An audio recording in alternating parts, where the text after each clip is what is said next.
নোয়াখালীর সুবর্ণচর উপজেলার যে চরহাচান গ্রাম রয়েছে, এই চরহাচান গ্রামের সৈয়দ মুন্সিবাড়ির মাদ্রাসার প্রধান শিক্ষকের বিরুদ্ধে ১২ বছর বয়সী এক সাবেক ছাত্রীকে নিয়ে পালিয়ে যাওয়ার অভিযোগ উঠেছে।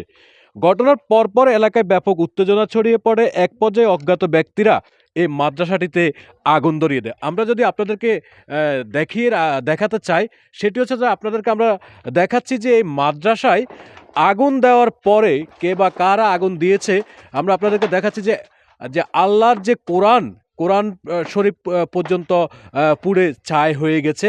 আবার অনেক অংশে কিন্তু কোরআনের অনেক অংশে কিন্তু এখনও ফোড়া যায়নি, অক্ষত রয়েছে কোরআনের আয়াতগুলো।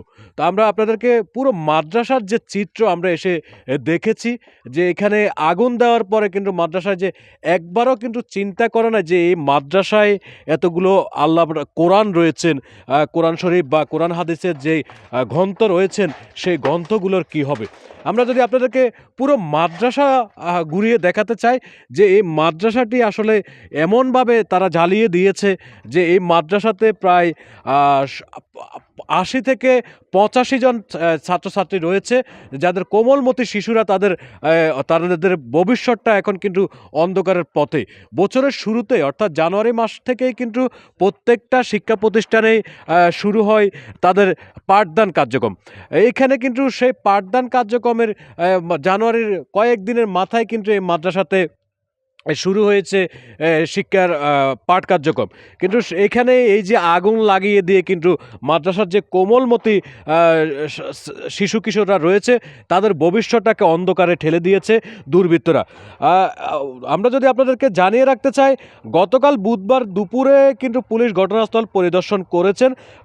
এর আগে মঙ্গলবার দিবাগত রাত 11:30 থেকে 12টার মধ্যে নোয়াখালীর সুবর্ণচর উপজেলার চরজব্বর ইউনিয়নের উত্তর চরহাচান গ্রামের সৈয়দ মুন্সিবাড়ির মাদ্রাসায় কিন্তু অগ্নিসংযোগের এই ঘটনা ঘটে। আমরা যেটি জেনেছি যে এই মাদ্রাসার প্রধান শিক্ষক মাহমুদুল হাসান পিরোজপুর জেলার বাসিন্দা। তিনি এই যে মাদ্রাসা সৈয়দ মুন্সিবাড়ি মাদ্রাসার যে প্রধান শিক্ষক হিসেবে তিনি দীর্ঘদিন কর্মরত ছিলেন। ঘটনার পর থেকে তিনি পলাতক রয়েছেন বলে কিন্তু অভিযোগ রয়েছে।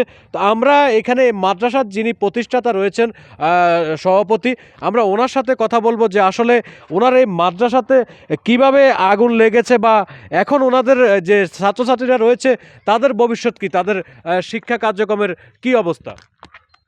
মাদ্রাসাটা আগুন লাগিয়েছে আপনার সকালবেলা আমার শিক্ষক চলে গেছিল, বাজারে গেছিল, বাজারের থেকে আপনার শিক্ষক বিকাশে টাকা ঢুকাইতে গেছে। টাকা ঢুকাইতে যাইয়া এরপরে 11টা-12টার দিকে আমার মাদ্রাসার হাফেজ সাহেব বলতেছে যে বড় হুজুর আসতেছে না, কেন আসতেছে না। পরে আমি ফোন দিছি, ফোন বন্ধ ছিল। আর পরে সারাদিন গেছে, ফোনে ট্রাই করছি, কোনো ব্যবস্থা দেয়, কোনো পাইতেছি না। পরে রাত্রে 8টার দিকে এই একটা আমাদের পাশের একটা মেয়ে আসিল, জন্নার দাদা, জন্নার নানা বলছিল যে তোমার হুজুরে তো আমার নাতিল নিয়ে গেছে। কি কর। এরপরে আমার কাছে তার ঠিকানা চাইছিল, কাগজপত্র, ছাত্র নিয়োগ বিয়োগের যে কাগজটা, ওই কাগজটা মাদ্রাসা একটা মাদ্রাসার যে আপনার এই শিক্ষক চলে গেছে এবং শিক্ষকের একটা মেয়েকে নিয়ে গেছে, সে অন্যায় করছে, অন্যায়ের বিচার হইবে। আমার মাদ্রাসা যে যারা তালা দিয়েছে, যারা আগুন দিয়ে ফোরাইছে, হ্যাঁ, এটা আমি আইনত একটা বিচার চাই এবং সরকারের কাছে আমার মাদ্রাসার জন্য মাদ্রাসা যেন 80-90 জন 70-80 জন ছাত্রছাত্রী এদের যে লেখাপড়ার বিষয় যে সামনে আগানোর জন্য, সামনে চেষ্টা করে এই প্রতিষ্ঠান সামনে সফলতা করার জন্য আমি এই সরকারের কাছে সহযোগিতা এবং চেষ্টা। দর্শক, আমরা যেটি জানি যে এখানে যে মাদ্রাসার যিনি প্রতিষ্ঠাতা রয়েছেন বা সভাপতি রয়েছেন, উনি কিন্তু ব্যান চালিয়ে ওনার জীবনের সকল উপার্জন দিয়ে কিন্তু ওনার সকল সঞ্চিত আমানত দিয়ে কিন্তু তিলে তিলে দীর্ঘ বছর পর্যন্ত এই মাদ্রাসাটি গড়ে তুলেছেন। কিন্তু এক রাতেই অর্থাৎ একটি আগুনেই কিন্তু ধ্বংস করে দিয়েছেন ওনার স্বপ্নকে। ওনার স্বপ্ন আজকে আসলে এই বিভীষিকাময় যে রাত্রি গিয়েছে গত দুদিন আগে, ওনার পুরো স্বপ্নটাকে ভেঙে চুরমার করে দিয়েছে।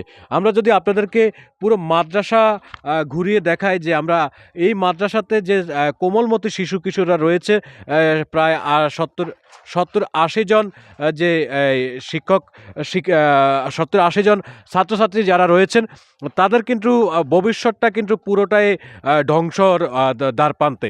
আমরা যদি আপনাদেরকে আবারও দেখাতে চাই যে পুরো মাদ্রাসা কিন্তু জ্বালিয়ে দেওয়ার পরে কিন্তু এই মাদ্রাসাতে যে কোরআনের যে অক্ষত অংশটুকু এখনও রয়েছে, পুরো কাগজপত্র পুড়ে ছাই হয়ে গিয়েছে, কিন্তু কোরআনের আয়াতগুলো কিন্তু এখনও কিন্তু অক্ষত রয়েছে। কোরআনের যে পাতাগুলো থাকে, অনেকগুলো অংশ পুড়ে যাওয়ার পরেও কিন্তু কোরআনের অনেক জায়গাতে এখনও কিন্তু কোরআনের আয়াতটা কিন্তু স্পষ্ট রয়েছে। তো আসলে এটা কি ধরনের যে শত্রুতা, যে একজন শিক্ষক ছাত্রী নিয়ে চলে গিয়েছে, কিন্তু তার জন্য পুরো মাদ্রাসা জ্বালিয়ে দিয়ে 70-80 জন বা 80-90 শিশুদের ভবিষ্যৎ অন্ধকারে ঠেলে দেওয়া, এটা আসলে এই সমাজ ব্যবস্থাপনা বা মানসিকতার আসলে খুবই খারাপ একটা পরিচয় দিয়েছে। তা আমরা এখানে একজন মুরব্বীর সাথে কথা বলবো, উনি কি জানেন এই বিষয়ে। আপনার আপনার বাড়ি কি এখানে? জি, আমার ভাই এখানে। এখানে আগুন লাগছে কিভাবে? সেটা তো মুরব্বি রাত্রে জানি না। হ্যাঁ, কি শুনছেন? শোনা গেছে মানে হইচিক্কর হইছে রে নিচে যেন আগুন লাল হয়ে সব জ্বলি যেতেছে। তো এই যে মাদ্রাসায় আগুন লাগছে, এটা আপনারা কি দৃষ্টিতে দেখেন? দৃষ্টিতে বলতে মানরাত একটা গ্যাঞ্জাম হইছে। এখন কোনটারে কুম্ভিতন হইছে এখন আঙ্কেল এটা তো আন্দাজ যেমন বলাটা তো মুশকিল। এই শেষ কথা হইলো এইডা। আর সবাই বুঝে কুম্ভিতন কি ভালো মন্দ। এই তো শেষ আরকি। দর্শক, আমরা যদি আপনাদেরকে জানিয়ে রাখতে চাই যে এখানে কিন্তু একজন অভিভাবক রয়েছে, যিনি যিনি আগুন লাগার 2 দিন বা 3 দিন আগে কিন্তু তার বাচ্চাকে এই মাদ্রাসায় ভর্তি করিয়েছেন। আসলে কি হয়েছিল বলুন তো? জি, আমার মাদ্রাসায় একটা এই বাচ্চা আমার ছেলে আসছিলার পরে একদিন পরে মানে মাদ্রাসা বন্ধ হয়ে গেছে। বন্ধ হয়ে যাওয়ার পরে আর পরে দিয়ে আবার শুনলাম কি তালা মারা দিছিল। ইয়ার পরে আবার আগুন, সেটাই। আর আপনারা কি চান? আর আমরা চাইতেছি আঙ্গো মাদ্রাসা আবার নতুন করে হোক। দর্শক, এই এলাকার মানুষের যে দাবি যে এখানে এই মাদ্রাসায় কিন্তু যে শিশুরা রয়েছে অধ্যয়নরত, সেই শিশুদের ভবিষ্যতের কথা চিন্তা করে অতি দ্রুত যাতে প্রয়োজনীয় ব্যবস্থা নেওয়া হয়।